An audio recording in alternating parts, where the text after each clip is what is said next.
have Virginia and Becca give us a little bit about the work they do, and then we'll get into a question and answer period. And I should mention that many of you did send questions in when you registered, and I have some of those on paper here. So if you guys lag in your questions, I'll just start reading those. They were terrific, by the way. Okay, so we're joined by Dr. Virginia Weis, who's a distinguished professor, recently named a distinguished professor, and the department head in integrative biology. Thank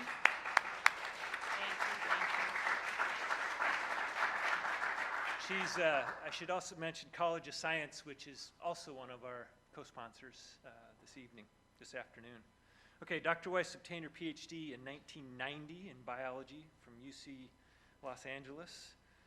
And she's been at OSU since 1996, where her group studies the intimate cellular and molecular conversations that transpire between corals and their microbial partners. That's quite poetic, actually. These symbioses are central to the health of coral reef ecosystems, and when the partnerships break down due to environmental stress, such as global warming and ocean acidification, the entire reef is threatened. Her current focus includes efforts to build coral germplasm repositories to preserve coral biodiversity. We're also joined by Dr. Rebecca Vega-Thurber. She's an associate professor in microbiology at OSU. She graduated from UC Santa Cruz in '99, receiving degrees in molecular, cellular, developmental biology, and marine biology. In 2005, she received her PhD from Stanford. She's been teaching microbiology and conducting research on marine microbial ecology at OSU since 2011. Her lab investigates the role and dynamics of bacteria and viruses in marine hosts and habitats in order to better understand the proximate causes of disease, habitat degradation, and ecosystem alteration. In 2016, she won the OSU's Scholar of the Year Award. So welcome to our two panelists. So alongside Dr. Hughes, we've got a great set here, and I'm going to ask Virginia to speak about her work for a little bit, and then we'll switch to Becca and launch into questions. Okay, great. Thank you so much, Jack. Right, so if Terry studies the Milky Way, I study the solar system. Okay, so I am at the absolute opposite end of the biology spectrum of the kinds of work that Terry does. But it's foundational to understanding the whole picture. So it's a good example of how science, even in a specific field, is very diverse, and that all different people from all different expertises contribute to the understanding of whatever topic it is. So what my group studies is the intimate interaction between the host coral and the dinoflagellate algae that live inside of host tissues. They are, and it's very intimate because they are inside of host cells in vacuoles. So I think of myself as a cell biologist. So there's a lot of detail in understanding what the conversations between those partners is. How do they find each other? How do they make decisions about which partners are appropriate? How does the host tolerate a foreigner inside of its cells?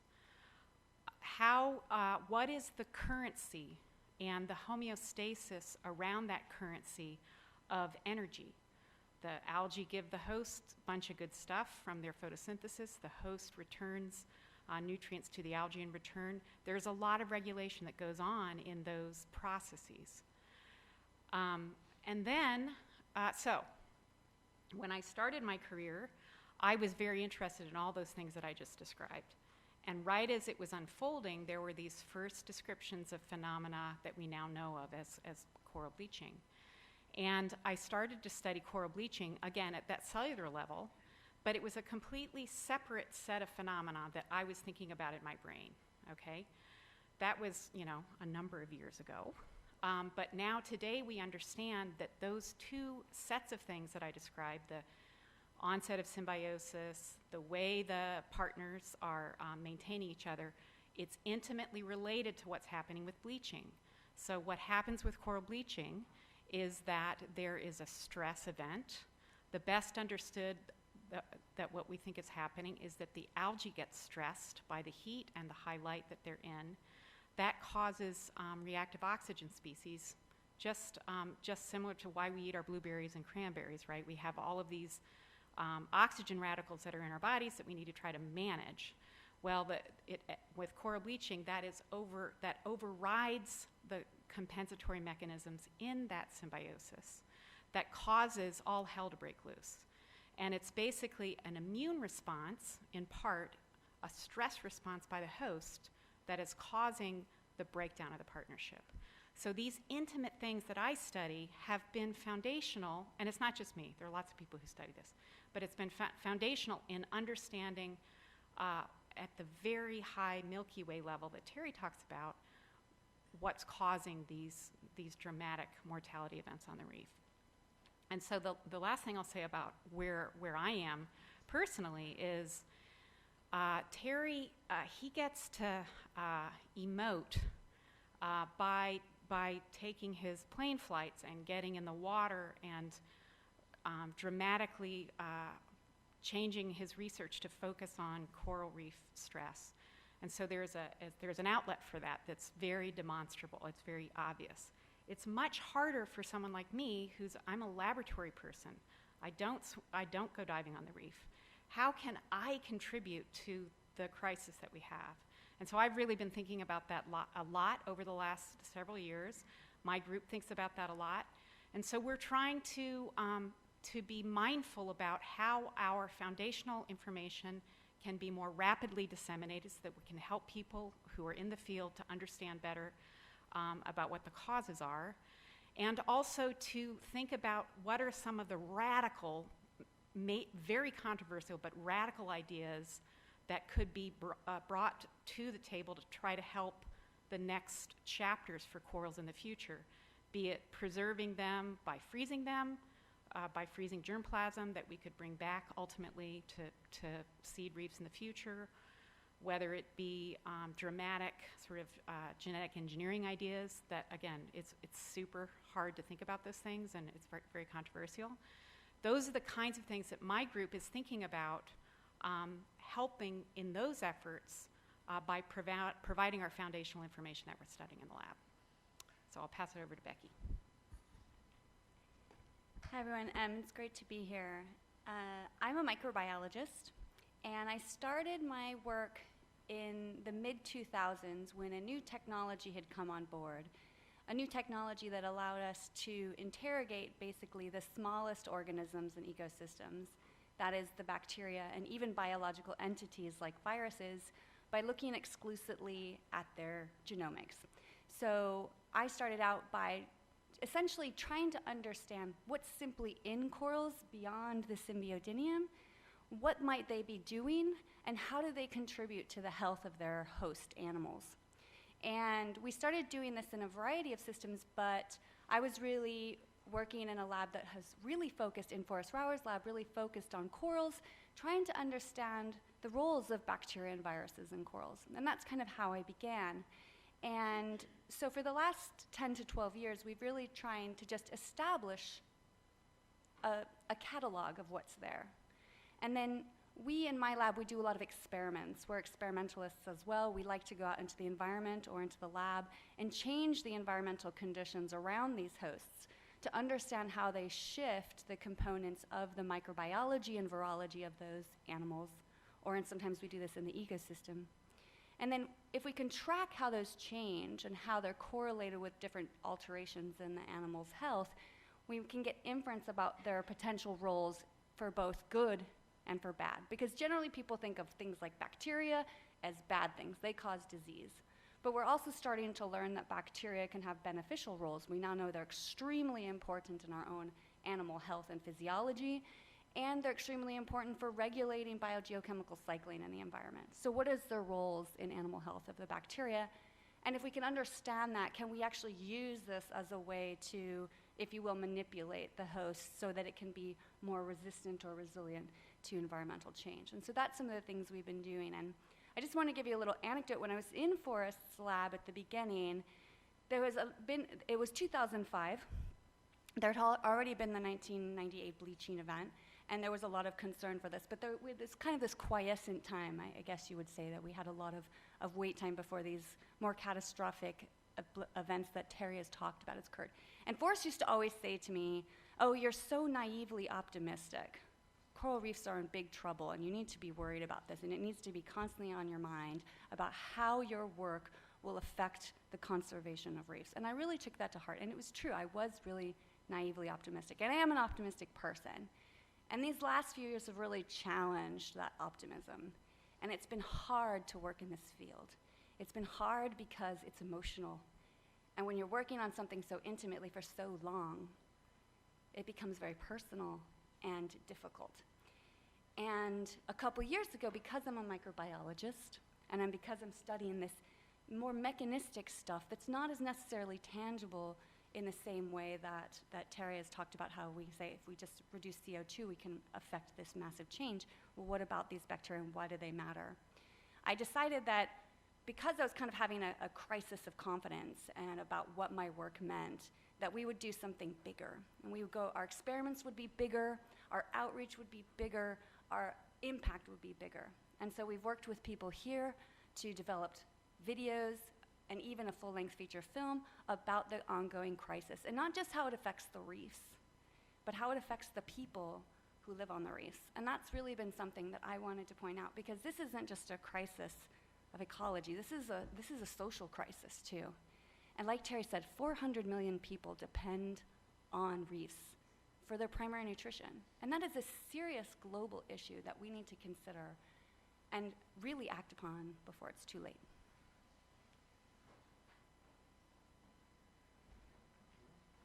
That's great, thanks for sharing. So I'd just like to open it up now to questions, and we'll have each of the panelists take the question. So do we have a first one there, Corey? I'm a fish ecologist, so I'm used to more the Terry regime side of things, but I was wondering if from these bleaching or thermal anomalies, if there's concordant reductions in diversity at more the microbial or the symbiodinium level that could then equally affect or impair any recovery or resilience efforts into the future. I'll let Virginia talk about the Symbiodinia naceae in regards to that, but we've done a lot of experiments, like I said, to change the conditions, to see how the microbiology changes, and then we did a meta-analysis of our work as well as all of the ongoing microbiology of corals worldwide. And what we found is that generally during stress, instead of a reduction in diversity, you see an increase in diversity. And we think that's because, if you imagine this is a host, and it needs to control its microbiology. It doesn't want foreign invaders, it wants to regulate that. And what we think is happening during stress is not only are there more opportunists coming in, new guys, new invaders, but that they're randomly selected from the environment. And so that there's all of this new guys coming in, and those new guys are bad generally, because they want to take advantage of the situation of a reduced health of a host.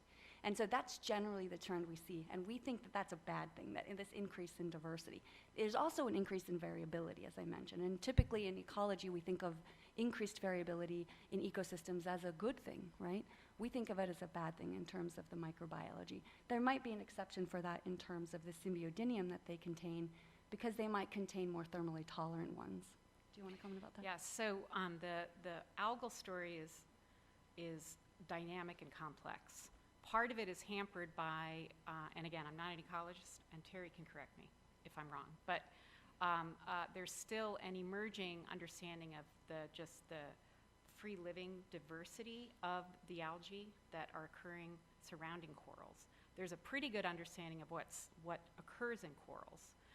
And what's interesting is that some of the weediest and the loser corals, most losing of corals, harbor the most diverse group of algae that are WIMPs. They're all WIMPs, right, when you talk about heat stress. And so there are phenomena that have been repeated around the globe whereby when a bleaching event happens, not a really severe one where they die immediately, but a one where they're stressed and they lose their algae, that other types that are more resilient can colonize for some period of time, okay? And so for a while, there was a lot of optimism about these new host-symbiont combinations creating coral partnerships that could be new and could ride out higher temperatures over time.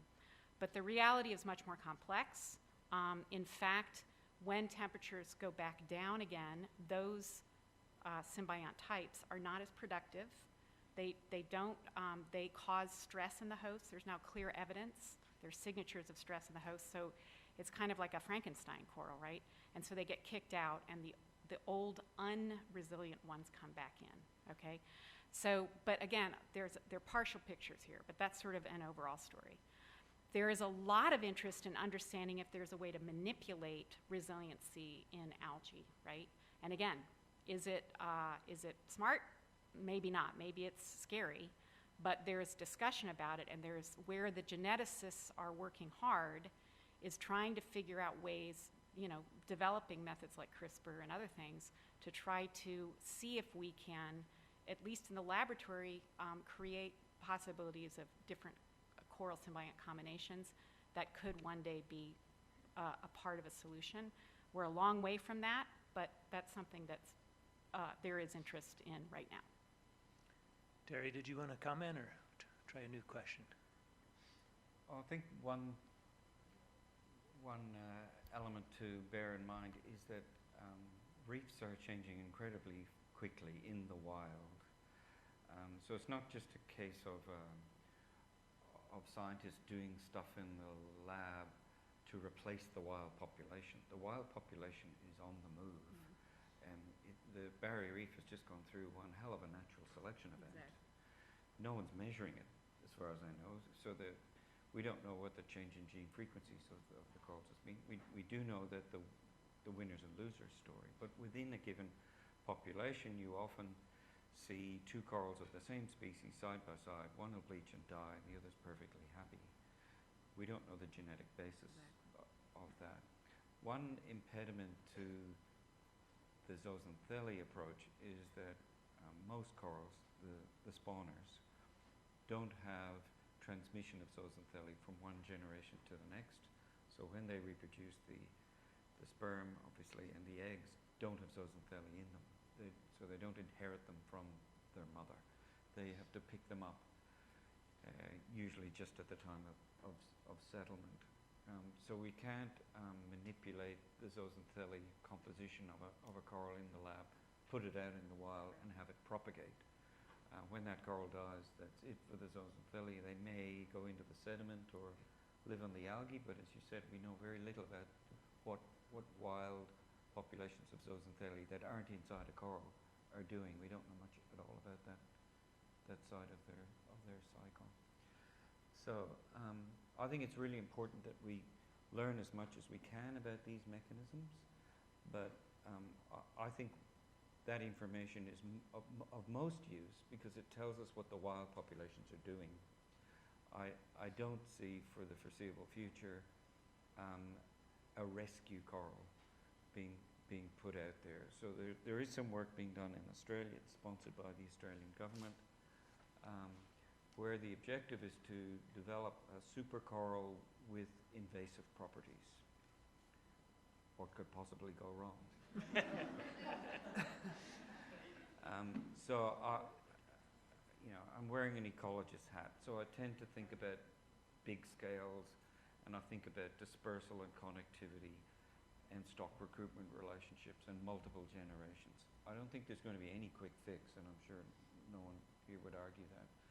And to my mind, we need to be very, very careful that governments are not sponsoring coral restoration approaches as a smokescreen to allow them to have business as usual greenhouse gas emissions, and that is certainly the case in Australia. Let's try another question out there. Here's one.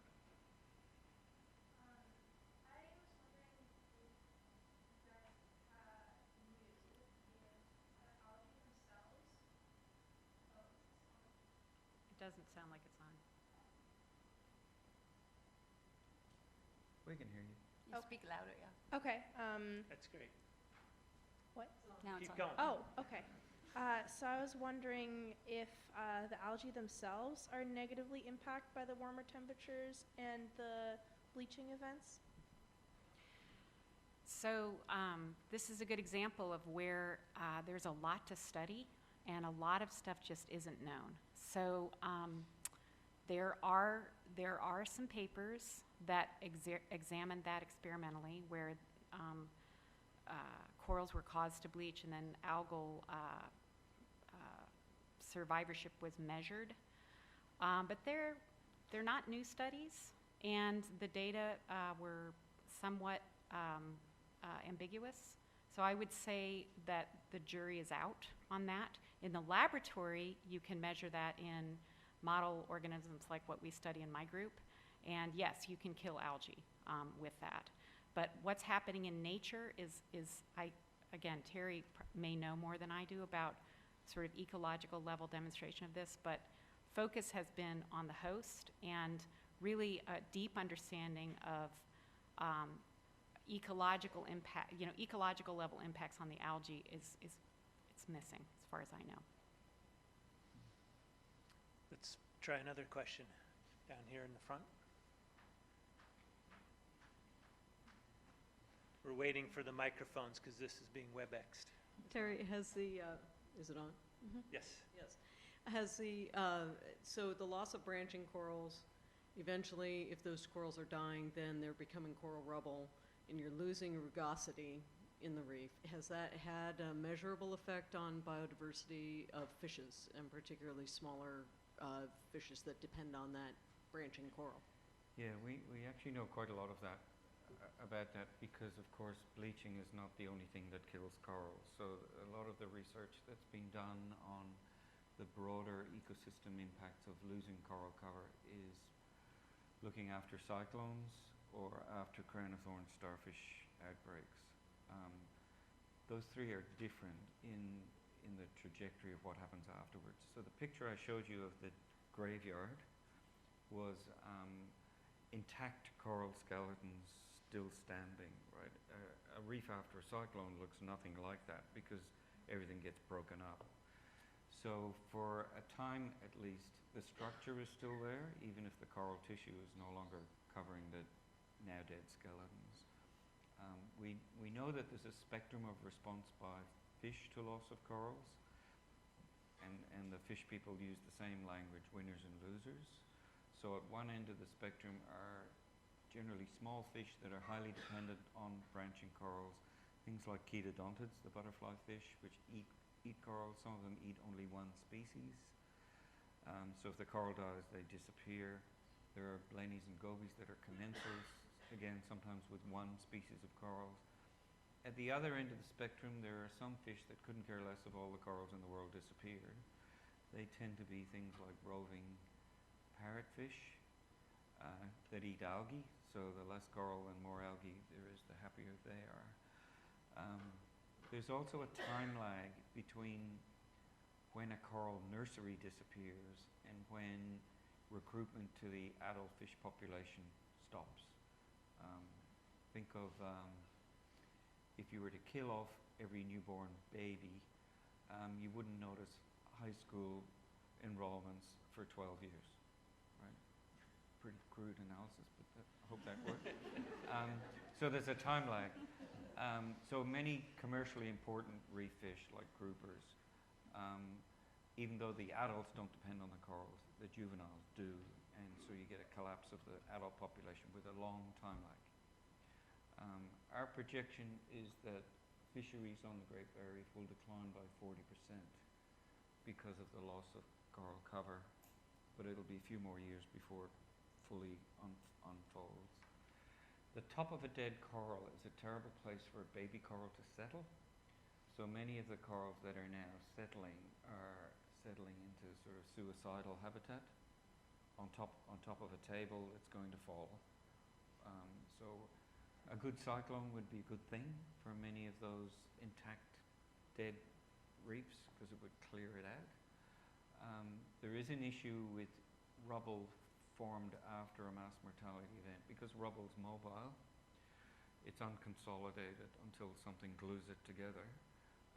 It's also a terrible place for a baby coral to settle. So one of the interventions that people do after bleaching events is to stabilize the rubble by putting grids on top of it so it doesn't move. And once it's immobile, coralline algae and corals and bryozoans and everything else glues it together and it becomes a more solid substrate. Okay, we have one right in front here. Hi, thanks. I was just wondering how global the most recent bleaching event was. Was it up into the Coral Triangle and the Philippines and such? That was the map I showed you with the 100 dots.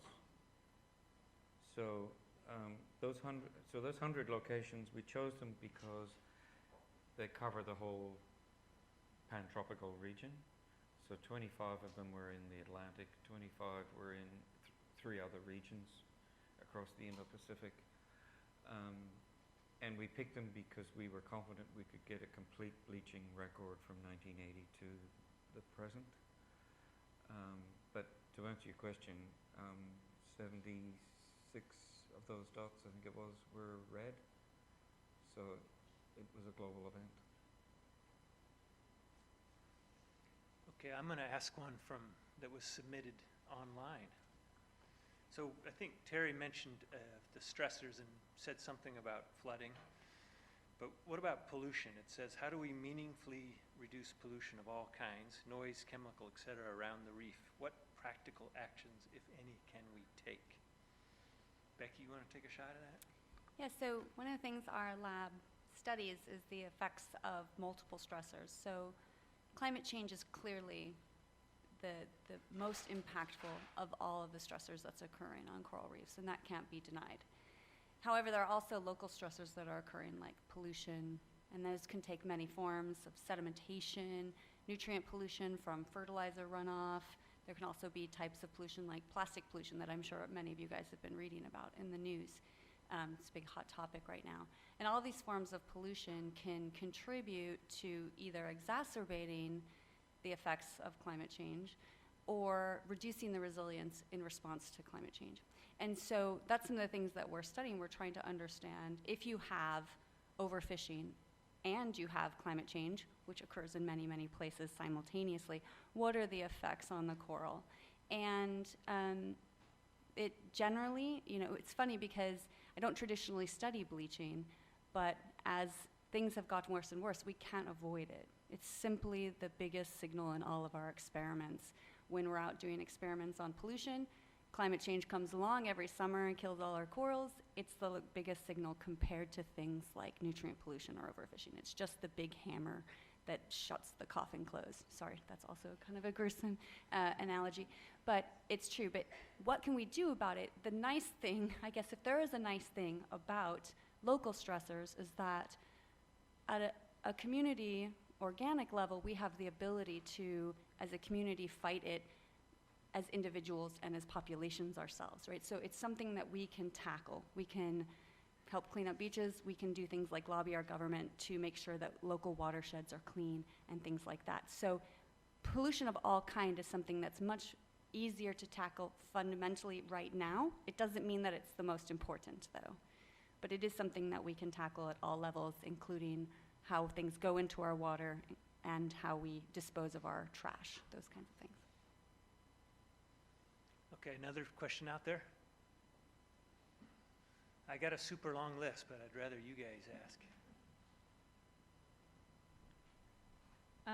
So I've been trying to formulate this question without taking hours to explain the backstory, but basically, with all these rising Netflix documentaries like Saving Atlantis and Chasing Coral, and like public or the media writing news stories about science, for me, I think it's hard. Like for me, when I try to educate my parents or my friends who aren't scientists per se, it's really hard to get across to them.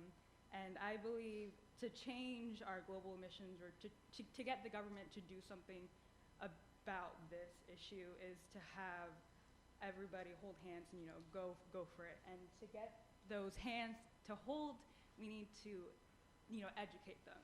Do you think what we're doing now with these Netflix documentaries is is changing, like, or what are other ways that we as scientists or we as educated, the educated community can help, help make it faster to help spread the information quicker and for people to understand and grasp this idea. That's like a really big topic that's really hard to understand. Yeah, that's many questions. Yeah, They're good ones. I'm sorry. They're good ones. So the challenge with climate change, as we all know, is that it's so much bigger than the individual. And that is, so I have 2 kids who are millennials, right? So they're roughly your age. And so seeing them grapple with their future world it has been very eye-opening for me, personally.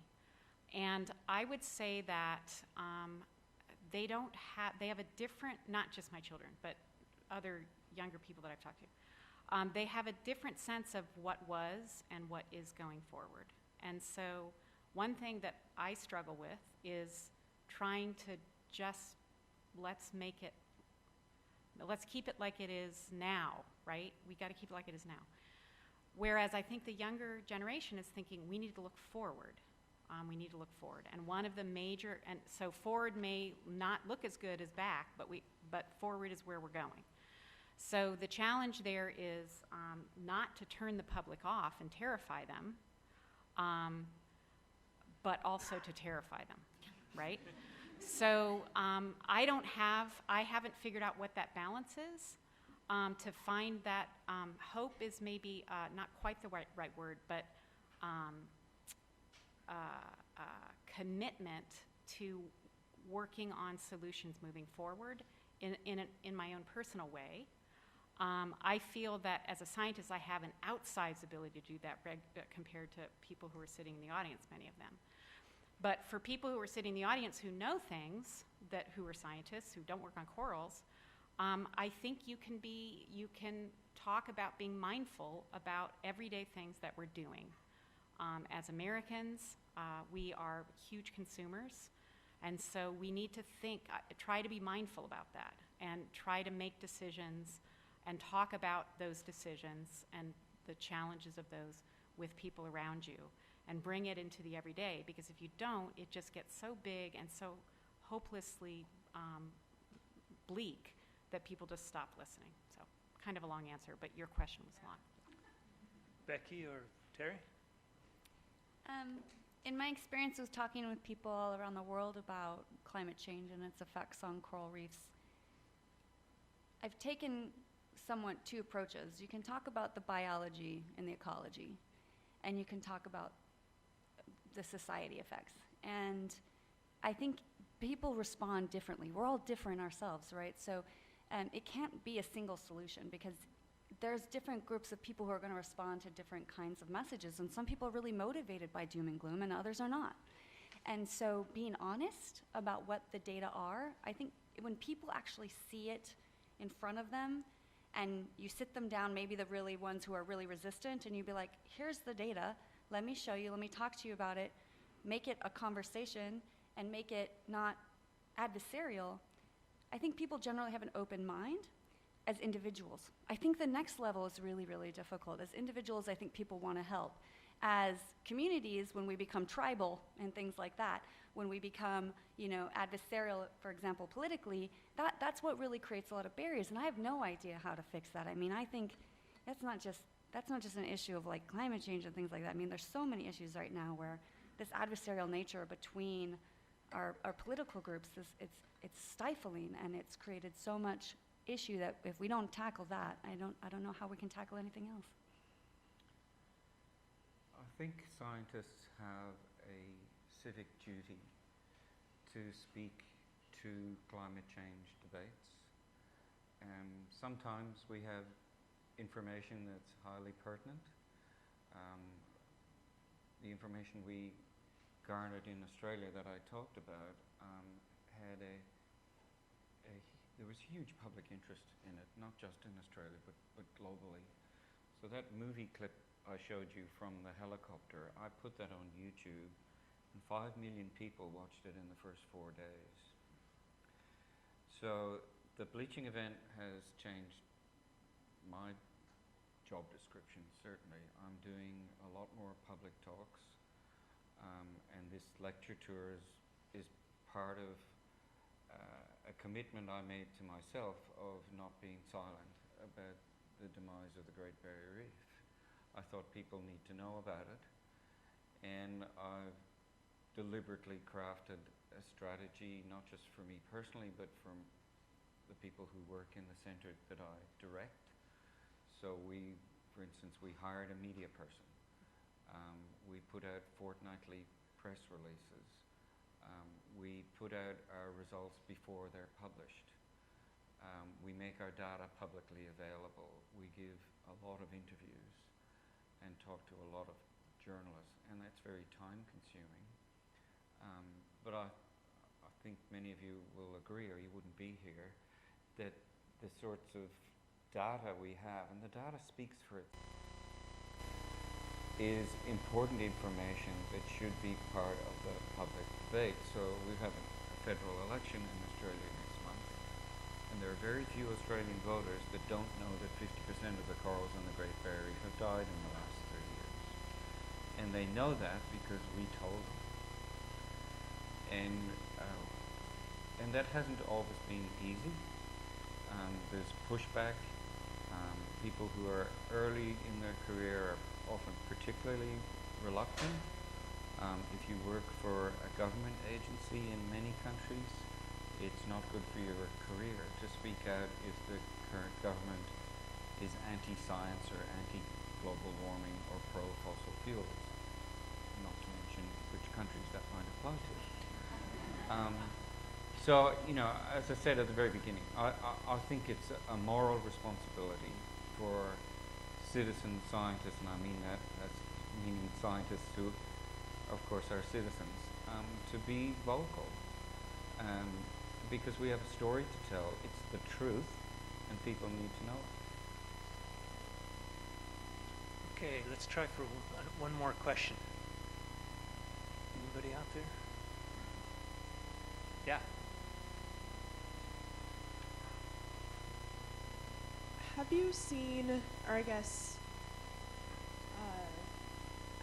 maybe not, the data has not been able to be collected yet, but are there any alternative recruiting organisms that maybe not are coral reef builders, but are ecosystem builders that could help maintain some coral reef organisms in the short term?